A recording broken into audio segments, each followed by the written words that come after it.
Tuto mystère numéro 4, la partie 2. Là, je vais juste vous donner quelques informations. Donc, on a fait la première partie. Donc, la première partie, maintenant, vous vous rendez compte que vous avez une pièce comme celle-ci. La deuxième partie, donc, on retravaille cette pièce de la même façon. Sauf qu'à un moment, regardez. Hop, je vais mieux mettre la caméra. Voilà, regardez. Parce qu'en fait, on travaille le rang numéro 8 complètement comme le premier. Et ensuite, le rang numéro 9, il est dit. On fait une maille en l'air, on fait sa première maille serrée et on va monter 25 mailles chaînettes.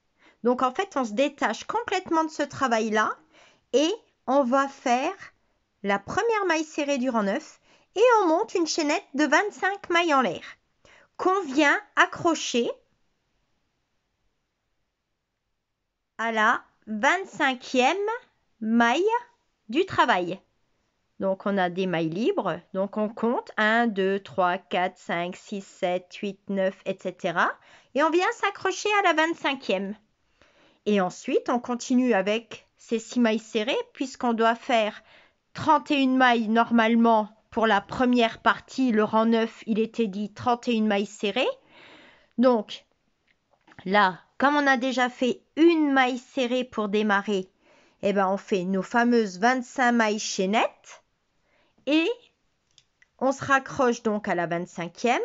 On compte 5 mailles serrées et on fait son augmentation et on continue son rang, etc. Ensuite, au rang numéro 10. Donc là, on se retrouve comme ça et on a donc une chaînette ici. On vient piquer maille par maille dans les fameuses mailles de la chaînette. Parce qu'on aura besoin à la moitié de cette bande-là de faire une patte de boutonnage.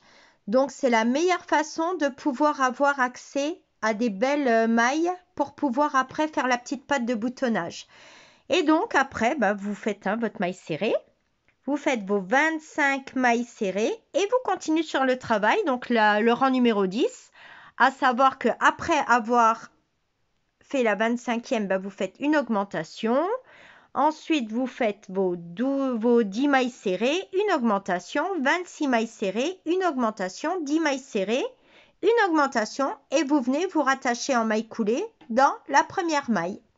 Et ensuite, le rang 11, le rang 12, c'est exactement pareil que la première partie. Voilà, la deuxième partie, en fait, c'est juste ça qui change. Voilà, donc là, on aura une ouverture et ensuite, vous travaillez jusqu'au 18e rang. Et vous aurez deux parties exactement pareilles, sauf une qui sera ouverte. Voilà, je vous laisse continuer cette partie numéro 2. Et quand vous avez terminé le 18e rang, vous coupez votre fil, vous m'envoyez une photo de vos deux pièces. Vous montrez bien que là, vous avez bien ouvert. Et vous me faites une jolie photo et moi, je vous envoie la suite. Allez, bon crochet!